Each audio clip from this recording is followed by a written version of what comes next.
sea, al final yo veo Bitcoin como el dinero verdadero, el dinero más justo. Y es lo que te decía antes, no han ocurrido las cosas como yo las planifiqué. ¿Tú qué pensabas? Yo pensaba que el mundo iba a explotar.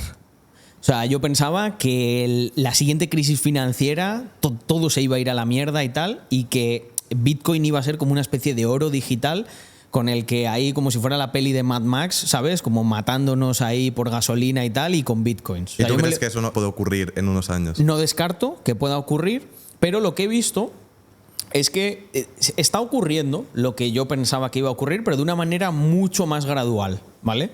Nosotros ahora, o sea, el Carlos de 2016, si le dijeras que ha estado sentado en el consejo de un banco para hablar de estas cosas y tal, diría, no me lo creo, ¿no? O eres un traidor, tal. Pero lo que he visto es que Bitcoin ya está transformando, las criptos están transformando el mundo, pero de arriba abajo. Y lo que ocurre es que muchas veces, sobre todo cuando eres joven, tiendes a subestimar mucho a tus potenciales enemigos, ¿no? También en el mundo de, por ejemplo, el pensamiento liberal. Yo creo que se tiende a subestimar muchísimo el poder que tiene el sistema y el poder que tiene el Estado y los bancos, que son parte del sistema. Al final tú piensas que un banco... Mira, yo critico mucho el IBEX 35. ¿Por qué? Porque en España, si tú coges el IBEX 35, son las 35 empresas más grandes por capitalización y que están participadas públicamente, ¿vale? Que se pueden comprar en bolsa. Pues luego habría otras que también son muy grandes, pero que no se pueden. Exacto, no cotizan. Y si tú coges el IBEX 35, 30 de esas empresas viven directa o indirectamente del Estado. O directamente de los contratos, de contratas públicas, como pueden ser empresas, pues. Empresas de estas grandes tipo. Es que ahora no me sale. Porque una la absorbieron y no, Isolux Corsan, esa no era pública, pero todo el mundo sabe de las que hablo. Las empresas, cuando ves obras de cualquier cosa en las carreteras y tal, pues estas empresas gigantescas son empresas que viven del dinero del Estado. Los bancos, Santander, La Caixa, las eléctricas, Iberdrola, todo. O sea, si tú sacas de la ecuación al Estado, de una manera o de otra, esa gente no tendría negocio. Entonces yo ahí lo que veo en Bitcoin es, bueno, si se lo carga, fenomenal, pero al final lo que ocurre es que se transforma. Entonces, poco a poco, de hecho además es mejor que el cambio sea gradual. Los cambios revolucionarios y muy rápidos tienen dos cosas malas, son muy violentos, ¿vale? Eso por un lado. Y lo segundo, a veces no duran, no llegan a durar más de 50, 100 años. Sin embargo, un cambio gradual sí, porque acaba transformando la sociedad desde dentro. ¿Quiere decir esto que, como el iluso del Carlos de esa época, pues mi padre y mi abuelo pensaba que en paz descanse, que iban a utilizar Bitcoin? No. Pero las estructuras de poder, como son los bancos y las estructuras que mueven la mayor parte del capital, sí lo están utilizando y se están adaptando.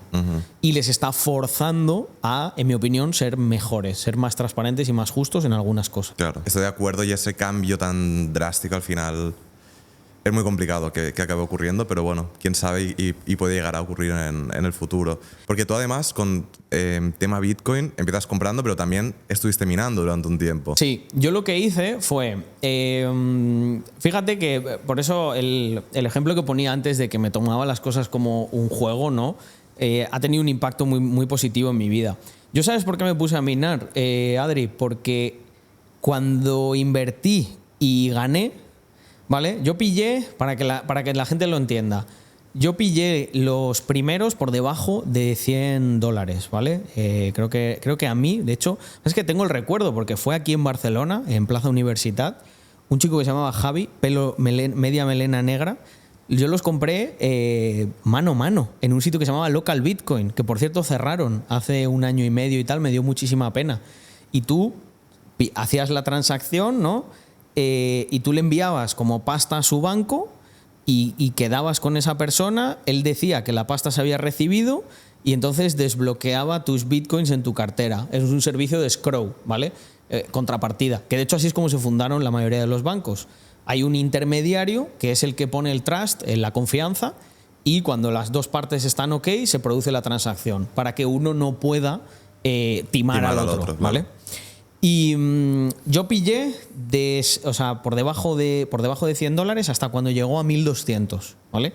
Y ahí vendí una parte y lo reinvertí en minería, como decía, por una cosa muy graciosa, porque a mí me daba pena que yo no había podido minar Bitcoin. De hecho, yo no pude minar Bitcoin porque ahí ya eran los ASIC, ya estaban los chips especializados, y yo lo que miné fue otras cosas. ¿Y sabes por qué? Porque tenía la ilusión de ser lo que llamaban en aquel entonces un bag holder, ¿vale? Como uno que tiene una bolsa de coins ahí importante, un holder de una de esas bolsas y estar en el top 100, ¿no? En los escáneres tú podías ver, ¿no? Como tener un porcentaje grande claro, de la como cripto, ser ¿no? de las ballenas de alguna más pequeñita, ¿no? Y ahí lo que ocurrió, de hecho el mayor beneficio vino de ahí, realmente. Ahí lo que ocurrió es que, claro, miné muchas cosas que eran nada en aquel entonces, pero se acabaron convirtiendo en algo. Algunas de ellas miné mucho, ¿vale? La mayoría se fueron a la mierda, pero miné cosas como Monero, miné Ethereum, miné Doge. Doge. Y Doge me lo robaron todo. Doge era la única cartera, esto es una anécdota que cuento siempre. Siempre he sido muy obseso con la seguridad, he tenido siempre cartera fría y tal, y no he tenido nunca ningún problema. Pero Doge en esa época era un verdadero meme. Y era por las risas. Y entonces había gente que en Reddit y tal te ponía su cartera y muchas veces les mandábamos Doges para decir hijo de puta, tal. O sea, como un auténtico meme. Y claro, en 2018, esto además siempre lo cuento, en 2018 cuando pegó la gran subida, cuando Bitcoin se puso en 18K, creo que fue, ahí yo dije, hostias, yo tengo lo de Doge y tal. Y entré, y como era la única cartera que no tenía cifrada porque era un meme, me lo habían sisado todo. Y además me acuerdo seguir el rastro a la cartera, y en aquella época la cartera del hacker tenía 2 millones. 2 millones en esa época. Si ese tío holdeó esos 2 millones hasta 2021, no me quiero ni imaginar lo que habría ahí. Y, pues una pasta, y seguro. siempre digo que tranquilos, no os preocupéis, porque ahora a lo mejor hay alguien sufriendo, joder, Carlos, hubieses tenido eso.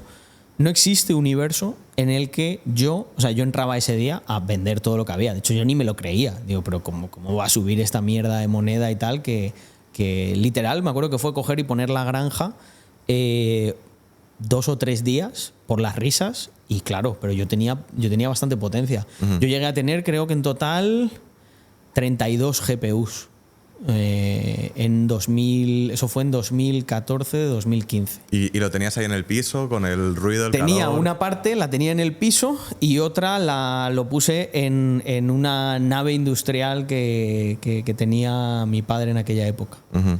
Y por lo que comentas, tu evolución con las criptos ha ido cambiando un poco tu perspectiva, qué esperar de ellas, qué es lo que crees qué impacto crees que van a tener, pero a día de hoy, ¿cuál es tu visión Claro, cripto? digamos que hay como 2 corrientes dentro de mí. Una es esa corriente que cree de manera como filosófica en lo que representan las cripto. Y esto siempre lo digo, ¿no? Muchas veces la gente me ha preguntado, pues claro, yo no me gusta hablar de cifras y tal, pero es un patrimonio importante, ¿no? Lo que hay ahí. Y muchas veces la gente me dice, pero ¿y por qué no vendes? ¿No? Y yo les digo, pero ¿vender realmente para qué? ¿Para comprar un coche mejor, una casa mejor? Que también puedo, porque ahora hablaremos también de esa parte, como en paralelo desarrollo mi parte como emprendedor y en el mundo startup, ¿no? Y eso creo que es lo más diferencial, lo que mejor hice, y lo que en retrospectiva, vamos, me daría una palmadita en la espalda. Porque tú al final, cuando ganas en un activo especulativo, como puede ser cripto, bolsa, etcétera, tú siempre tienes la opción de haces cash out y ya está. Pero yo como que pensé, no tiene, o sea, yo siempre he sido muy cagón, ¿vale? Entonces yo pensaba, esto sube, esto baja, yo aquí no puedo, no pensaba que yo pudiese hacer una carrera ahí. Entonces, en paralelo, seguía con mis chanchullos, y ahí ya descubrí el e-commerce y todo esto, y entonces empecé a escalar y a hacer cosas más serias que me daban pasta. Pero con una diferencia, eso me daba dinero de manera predecible. Entonces y también trabajé por cuenta ajena unos años. Entonces yo, y creo que es el mensaje, el mayor valor que puedo aportar a tu audiencia, cuando tienes ese pensamiento así a largo plazo, es como mágico. ¿Por qué? Porque yo iba al trabajo y yo a lo mejor en cripto tenía más pasta de la que tenían mis dos jefes juntos. Pero yo seguía trabajando y trabajando. ¿Por qué? Porque donde yo trabajaba aprendía muchísimo. Era una startup relacionada con e-commerce y que había levantado una primera ronda de inversión, que es con lo que me contrataron a mí, y luego habría otras 2 más. Y entonces yo pensaba, vale, aquí a mí me queda mucho por aprender de esta rama, y esta rama es más predecible. Por lo tanto, si gano pasta de manera predecible, puedo holdear eso. Y eso es lo que me permitió tener unos beneficios muy grandes que ya en 2020 sí que dije, oye, me piro a Andorra, tal. O sea, yo me fui del sitio en el que trabajaba montado en un Porsche, camino para Andorra, y mis jefes en plan, what the fuck, ¿sabes? O sea, este tío, ¿qué coño ha hecho, no? Y fue por eso. Porque simplemente, a lo mejor fue porque soy un poco cagao y no creía que... Claro, yo cuando veo a veces gente, ¿no?, en internet que vemos, ¿no?, y comentarios, gente de a lo mejor nuestra comunidad, me acuerdo mucho de un chico que me decía, hace 6 meses invertí, esto en el anterior bullrun, y he ganado 9.000 euros. Voy a dejar la universidad y no sé qué. Y yo le decía... Sí, creo que un día me lo comentaste esto. Bueno, es que este ejemplo lo pongo mucho. Yo le dije a ese chaval, tío, a veces yo soy un poco picón, ¿sabes? Con mis formas y tal, pero creo que soy una persona de muy buen corazón. Y yo les pico y digo, pero vamos a ver, pero tú, ¿quién cojones te has creído tú para ganar 9.000 euros? O sea, eso te soluciona la vida, 9.000 euros. No tienes ni para pagarte un piso un año con eso. Y la vida. Y eso también es una cosa que criticaría a lo mejor de la nueva ola de internet y tal, que es todo como la generación más joven, es todo como muy rápido, y creo que hay mucha gente con talento que se queda en el camino por querer ir tan rápido. Yo no estoy diciendo que haya que ir lento, todo lo contrario. Yo soy una persona que piensa que si algo no crece, está muerto, ¿vale? Está muerto, a lo mejor acaba muriendo del todo en unos años, pero está muerto el día que no creces. Pero eso no quiere decir, o sea, tienes que crecer dando... O sea, para tú correr, tienes que haber caminado bastante. Si llega alguien y dice, no, yo voy a aprender directamente a correr, es muy probable que se caiga y que todo lo que ha adelantado intentando correr desde el principio... Luego el resto de gente le coja porque se partió la pierna por no saber correr, ¿no? Entonces yo creo mucho antes lo habías dicho tú, ese crecimiento, ¿no? De al principio parece que no pasa nada, pero tú estás acumulando y de repente se vuelve exponencial. Y es muy difícil que te bajen de aquí. Pero si tú haces así desde el primer día, esto pasa mucho en la inversión, tú a lo mejor compras una meme coin en este bullrun y ganas un montón de pasta.